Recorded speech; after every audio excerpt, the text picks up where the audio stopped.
हम लोग poly halogen compound पढ़ रहे हैं और पॉली हेलोजन कंपाउंड में तीन चीज अभी भी और बचा हुआ है। एक है डीडीटी, एक है बीएचसी और एक है फ्रेऑन। चलिए एक एक करके पहले इस तीनों को खत्म करते हैं, फिर नया चैप्टर स्टार्ट होगा। लिखेंगे।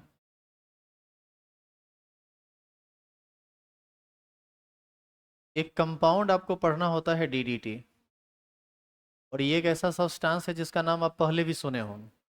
देखते हैं रोड के अगल बगल कहीं कहीं छिड़का जाता है ये। इंसेक्टिसाइड का काम करता है, मच्छर उच्छर को मारने का काम करता है ये। जानिए सबसे पहले इसका पूरा नाम।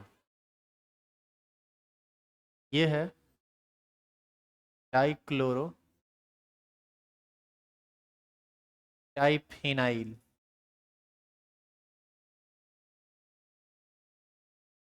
ट्राइक्लोरो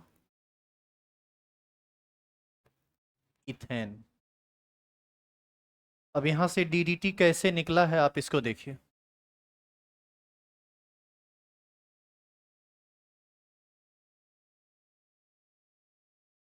डाइक्लोरो का डी, डाइफिनाइल का डी और ट्राइक्लोरो इथेन का टी। इसी से ये शॉर्टकट फॉर्म बना है। क्या नाम है इसका? डीडीटी। हालांकि फिर भी ये इसका कॉमन नाम है, आईयूपीएसी नाम इसका हम आपको बाद में बताएंगे जब आप कंपाउंड इसका ये पढ़ लेंगे तब। फिलहाल इसको पूरा कीजिए और इसके प्रिपरेशन को देखिए। एकमात्र तरीका है।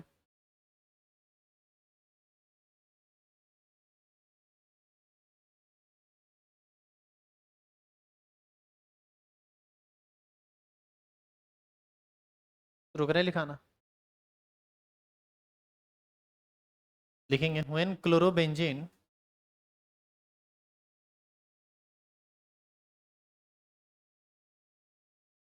When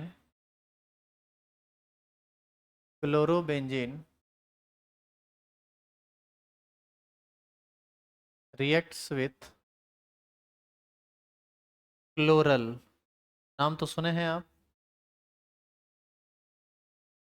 in presence of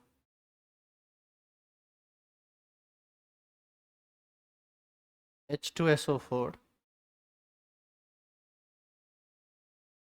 then DDT is formed।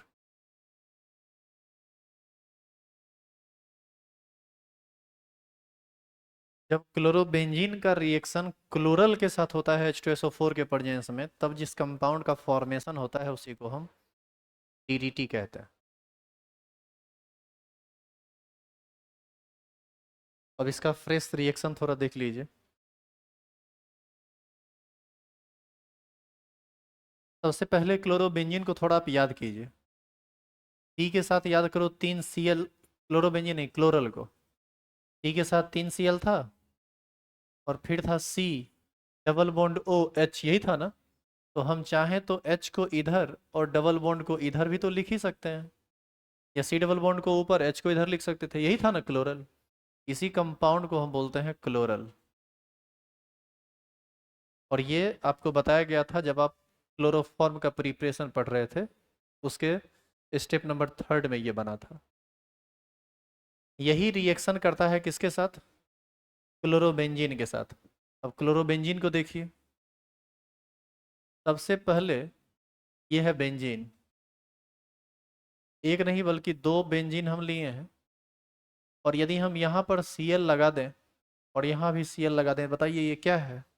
Chlorobenzene का कितना मॉलिक्यूल? 2 मॉलिक्यूल। एक्चुअल में 2 मॉलिक्यूल रिएक्शन में इन्वॉल्व होता है।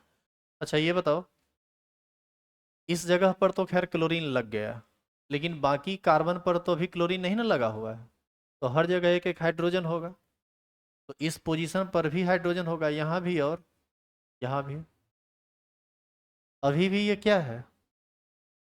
अभी भी ये क्लोरोबेंजीन ही है। यही रिएक्शन करता है किसके प्रेजेंस में? H2SO4 के प्रेजेंस में। और रिएक्शन करने के पश्चात ये ऑक्सीजन इस हाइड्रोजन और इस हाइड्रोजन के साथ मिलकर H2O का फॉर्मेशन करता है। और ऑक्सीजन का ये जो दो वैलेंसी फ्री होगा, एक फ्री वैलेंसी इस फ्री वैलेंसी के साथ और ये फ्री वैलेंसी इस फ्री वैलेंसी के साथ आपस में जुड़ जाता है, वाटर को निकाल देता है। यानी हम यहाँ पर लिखेंगे -H2O। अब जो प्रोडक्ट बनेगा, देखो डीडीटी को ऐसे याद रखना थोड़ा मुश्किल होता है फॉर्म स्ट्रक्चर के रूप में, लेकिन जो रिएक्शन लिखा जा रहा है इस रूप में यदि तुम ध्यान रखोगे तो रिएक्शन भी याद रहेगा, उसका स्ट्रक्चर फॉर्मूला भी याद रहेगा। अब बताइए तो कैसे कैसे लिखना है, बोलिए।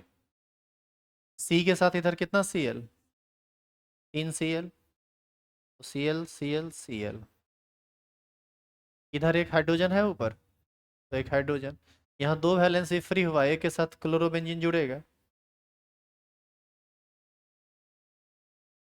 ठीक है ये। और इसी तरह का एक और ग्रुप इससे जुड़ेगा, तो यहाँ पर जगह नहीं है, नीचे करके दिखा देते हैं इधर।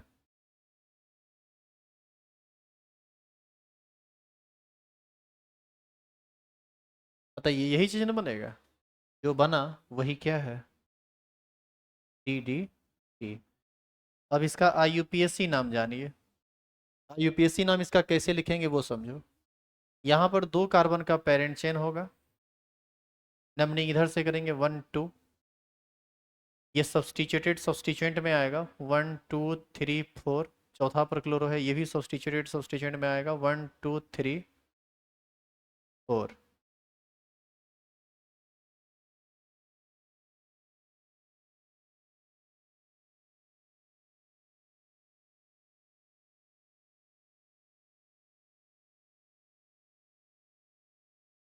देखिए पहला पोजीशन पर कितना बार क्लोरीन आया है, 3 बार, तो इसका नाम हो जाएगा 1 1 1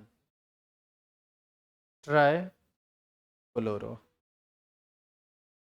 ये सब्सटीट्यूटेड सब्सटीट्यूएंट है, एक्चुअल में ये क्लोरोबेंजीन है, लेकिन इसके रेस्पेक्ट में ये किस पोजीशन पर लगा हुआ है, चौथा पोजीशन पर, तो इसका नाम हो जाएगा 4 क्लोरो बेंजीन। नहीं, जब इसको हम IUPAC सिस्टम में लिखते हैं तो एज ए सब्सटीट्यूएंट बेंजीन को हमेशा फिनाइल कहा जाता है, तो इसका नाम हो जाएगा, मतलब ये हो जाएगा क्लोरोफिनाइल, चूंकि चौथा पोजीशन पर क्लोरीन है तो क्या नाम हो जाएगा, 4 क्लोरोफिनाइल। मतलब इसका नाम क्या होगा, 4 क्लोरोफिनाइल। इसका भी नाम क्या होगा, 4 क्लोरोफिनाइल। 2 बार आया तो 22 बार लिखने का जरूरत नहीं है, आप डाई का यूज कर सकते हैं। और ये किस पोजीशन पर 2 बार आया है, पेरेंट चेन के सेकंड पोजीशन पर, तो ये नाम हो जाएगा 1 1 1 ट्राई क्लोरो।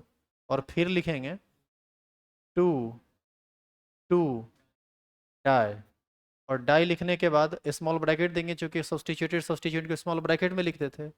इसका नाम हो जाएगा 4 क्लोरोइनाइल। ब्रैकेट क्लोज करना होगा, वहां पर कितने कार्बन का पेरेंट चेन है, 2 कार्बन का, तो नाम हो जाएगा इथेन। यहाँ पर बुक में देखिएगा डाई की जगह 20 लगा दिया है, दोनों का सेम सेंस है, 20 का मतलब भी डाई होता है और डाई का मतलब भी डाई होता है। आप चाहें तो 20 भी लिखें, कोई दिक्कत नहीं है, डाई लिखें तो भी दिक्कत नहीं है। तो ये है IUPAC नेम ऑफ DDT। चलिए अब एक तरफ से उतार लीजिए तो।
अगला कंपाउंड है BHC। अच्छा एक चीज़ और, इसका यूज कहाँ होता है, इंसेक्टिसाइड्स के रूप में इसका उपयोग किया जाता है। देखते होंगे सड़क के अगल बगल नाला पड़ इस सबको जनरली छीट दिया जाता है। कारण है कि ये वाटर के साथ फिर रिएक्शन करके Cl2 गैस बनाता है। Cl2 थोड़ा पॉइजनस गैस होता है, जो छोटा छोटा जो जीव जीव होता है उसको मार देता है, जैसे मच्छर टाइप का। तो इसमें एक लाइन बस आप नीचे, ये सारा बात लिखने के बाद एक लाइन बस आपको नीचे में लिख देना है कि it is used as insecticides. हम लिख देते हैं, यहाँ जगह नहीं बन रहा है, पहले आप इसको लिख लीजिए।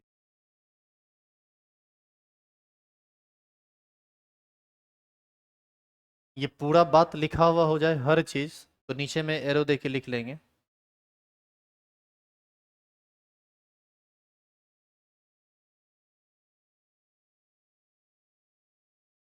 It is used as insecticides. कीटनाशक आप इसको बोलते हैं।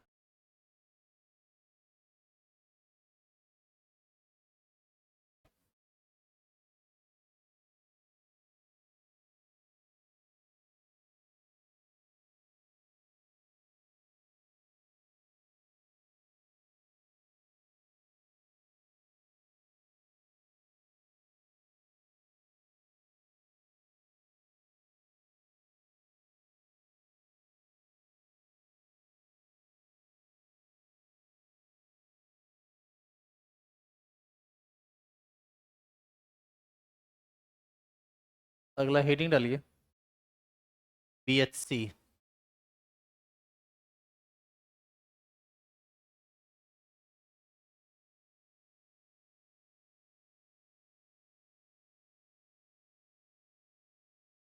पूरा लिखने के बाद नीचे लिख लेना था it is used as insecticides.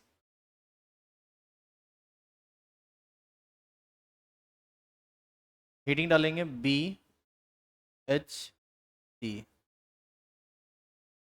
यदि आप किसान परिवार से हैं तो ये नाम आप जरूर सुने होंगे। BHC पाउडर लोग बोलते हैं, जनरली देखते हैं गांव घर में BHC नहीं बोला जाता है, वो लोग बोलते हैं BSC पाउडर। एक्चुअल में वो BSC पाउडर नहीं होता है, वो होता है BHC पाउडर। इसका पूरा नाम है बेंजीन हेक्साक्लोराइड। लिखते चलिए, साथ साथ रुकिएगा मत। Benzene hexa chloride, BHC।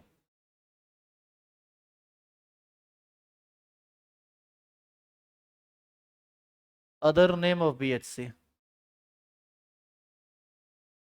इसका कुछ और नाम है। इसको गेमेक्सिन भी बोला जाता है।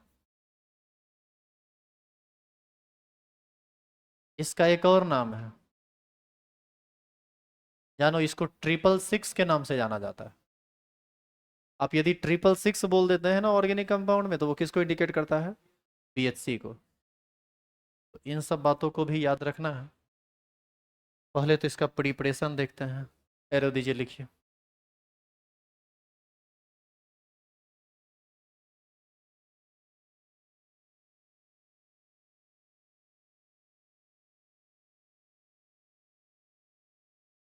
अदर नेम छूट गया है।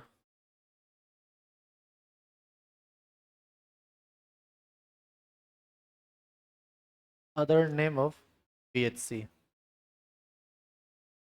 मतलब आप BHC बोलते हैं, बेंजीन हेक्साक्लोराइड बोलते हैं, गेमेक्सिन बोलते हैं, 666 बोलते हैं, ये सब एक ही बात लिखेंगे। When benzene reacts with excess of chlorine in presence of sunlight, in presence of sunlight, then BHC is formed. When benzene reacts with excess of chlorine in presence of sunlight, then BHC is formed. यह एक बहुत ही simple chemical reaction है जिसमें benzene reaction करता है access of chlorine के साथ किसके प्रेजेंस में? सनलाइट के प्रेजेंस में, यानी यह एक फोटोकेमिकल रिएक्शन है। रिएक्शन लिखेंगे साथ साथ। देखो, ये है बेंजीन का स्ट्रक्चर। क्या हम इसको C6H6 कह सकते हैं? इसी का रिएक्शन आपको कराना है 3Cl2 के साथ। किसके प्रेजेंस में? सनलाइट के प्रेजेंस में। सनलाइट के प्रेजेंस में रिएक्शन करने के बाद जो प्रोडक्ट बनाता है, आप उसके बारे में देखिए कैसे कैसे बनाता है। सनलाइट के प्रेजेंस में ये सारा का सारा डबल बॉन्ड टूट जाता है। अब एक डबल बॉन्ड टूटेगा तो एक वैलेंसी इसका फ्री होगा, एक इसका फ्री होगा। तो आपको ऐसा नहीं लगता है कि सभी डबल बॉन्ड यदि टूट जाए तो सभी कार्बन का एक एक वैलेंसी फ्री हो जाएगा? कितना वैलेंसी फ्री हुआ? 6। कितना क्लोरीन लिया गया है? Cl2 मॉलिक्यूल 3 लिया गया है, टूट के देगा 3 दूना 6 क्लोरीन। ये 6 का 6 क्लोरीन सभी कार्बन के वैलेंसी को बॉन्ड बॉन्ड मतलब के साथ बॉन्ड बना देता है। और जो कंपाउंड बनता है वो कुछ ऐसा बनता है, देखिएगा इधर। ये देखो डबल बॉन्ड टूटा सब। अच्छा ये बताइए कि C6H6 तो वो ऑलरेडी था। तो C6H6 यदि था तो यहाँ पर कार्बन कितना? 6। तो C6, हाइड्रोजन भी 6। हाइड्रोजन को दिखाने की आवश्यकता है नहीं। तो ये 6 कार्बन 6 हाइड्रोजन तो यहाँ भी ऑलरेडी अवेलेबल। इसका मतलब है कि हर एक कार्बन पर एक एक हाइड्रोजन अभी भी है। और एडिशनली आएगा कौन चीज? क्लोरीन। यहाँ से स्पष्ट है ये बात कि हर एक कार्बन का 2 वैलेंसी हमको फ्री दिखाना पड़ेगा। एक पर जोड़ना पड़ेगा किसको? हाइड्रोजन को, और एक पर क्लोरीन को। यानी ये कुछ इस तरह का सीन दिखेगा इसका, देखो तो। हर बॉन्ड पर एक क्लोरीन जोड़ दो, Cl, Cl, Cl, Cl, Cl, Cl। और सभी पर एक एक हाइड्रोजन जोड़ दीजिए। एक हाइड्रोजन, दूसरा, तीसरा, चौथा, पांचवा, छठा। और अब आप गौर से इसको देखिए। ये जो ये जो पॉइंट बन रहा है ये क्या है? कार्बन। कितना कार्बन? अब आप गिन के देखिए, इसमें 3 स्पेसीज है, कार्बन है, हाइड्रोजन है और क्लोरीन है। और सभी सभी की संख्या कितनी कितनी है? 666। यानी इसका मॉलिक्यूलर फॉर्मूला बनेगा C6H6Cl6। इसीलिए ये किस नाम से जाना जाता है?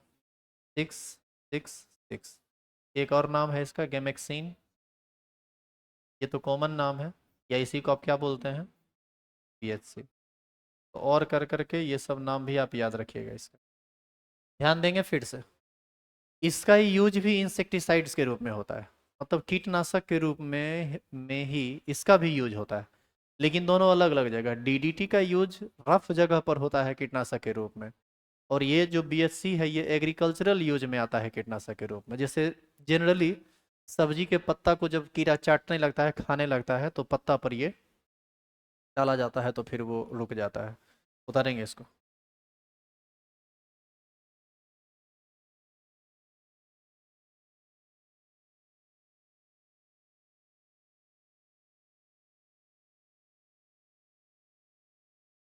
It is also use as insecticides.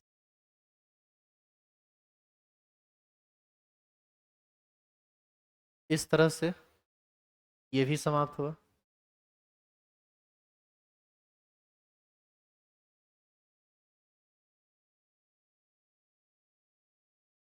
अब एक लास्ट टॉपिक बचता है जिसका नाम है फ्रेयन।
आज से एग्जाम शुरू है आप लोगों का।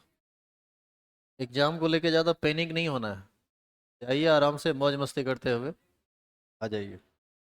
चेंज करें इसको।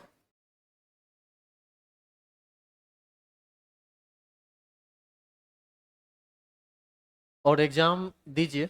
एग्जाम तो देना भी चाहिए, कम से कम आपको ये भी तो आइडिया है ना कि इतना दिन से पढ़े हैं तो पढ़े क्या है। और सुन लो जो क्वेश्चन मान लेते आएगा केमिस्ट्री वाला, क्वेश्चन तो देगा ना। अरे जब होगा, आज नहीं है। थोड़ा हम भी देखें कि क्वेश्चन क्या पूछा है और वो बताया गया है कि नहीं। खाली पढ़ाई हो गया हो उस चैप्टर का तब आपको भी थोड़ा आइडिया आएगा कि इतना पढ़ रहे हैं तो इसका कुछ यूज है कि बिना मतलब का दिया जा रहा है। लिखिए फ्रेयन।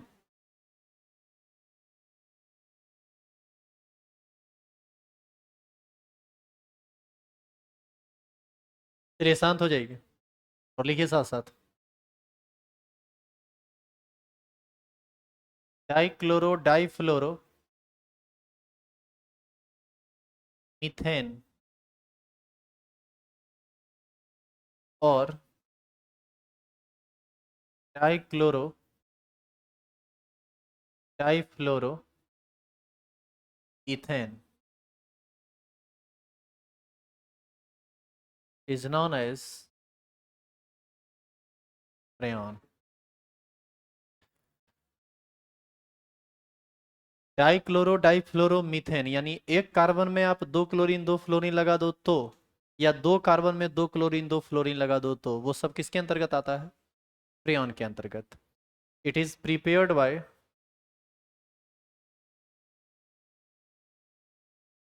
इट इज प्रिपेयर्ड बाय आप स्वार्ट्स रिएक्शन पढ़े थे, याद है? Swarts reaction of CCl4। नहीं बताइए तो क्या पढ़े थे स्वार्ट्स रिएक्शन में?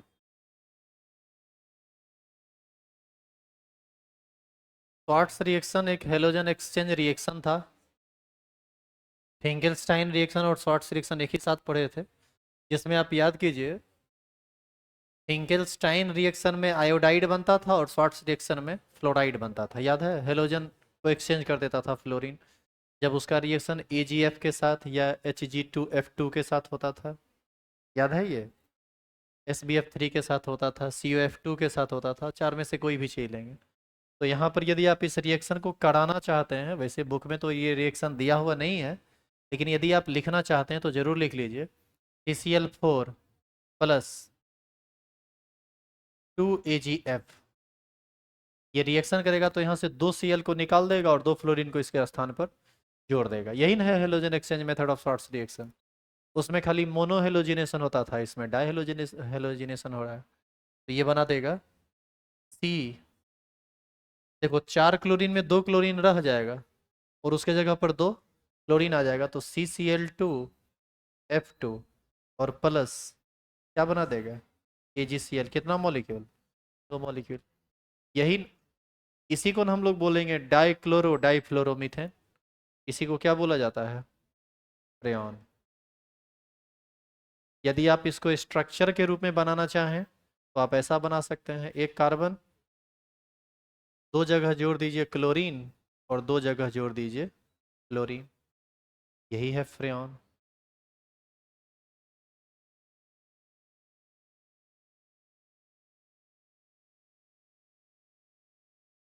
अब इसका उपयोग क्या है, इसके बारे में सुनिए।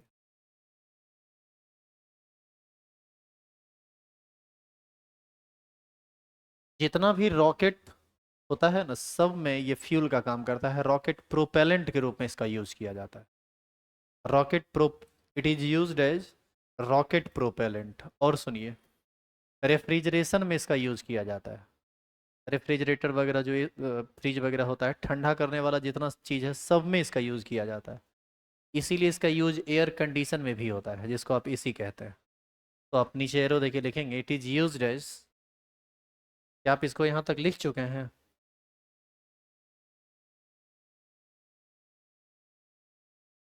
देखिए, इट इज यूज्ड एज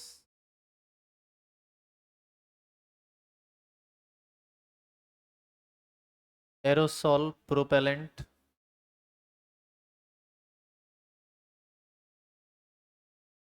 या इसी को आप रॉकेट प्रोपेलेंट भी कह सकते हैं।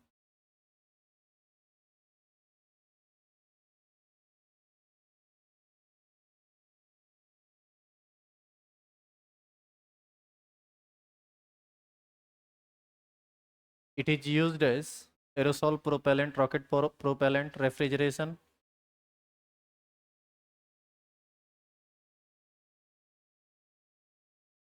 and in air condition,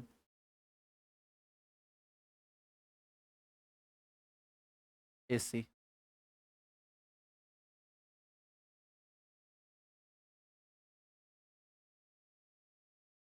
इस तरह से ये पहला चैप्टर समाप्त हुआ। काफ़ी लंबा चला 20 लेक्चर टोटल इसमें लगा है इसको ख़त्म करने में। सभी लेक्चर एवरेज 40 मिनट का है, कोई 50 मिनट का भी है, कोई 45 मिनट का भी है, कोई 37 मिनट का भी है। आप एक बार देखिएगा तो देख लीजिए। अब यहाँ से हम लोग सेकेंड चैप्टर इसका स्टार्ट करेंगे, एल्कोहल फिनॉल एंड ईथर। और अभी छुट्टी नहीं है, अभी पहले उसको हम स्टार्ट करेंगे, बस लेक्चर हम बदल देते हैं।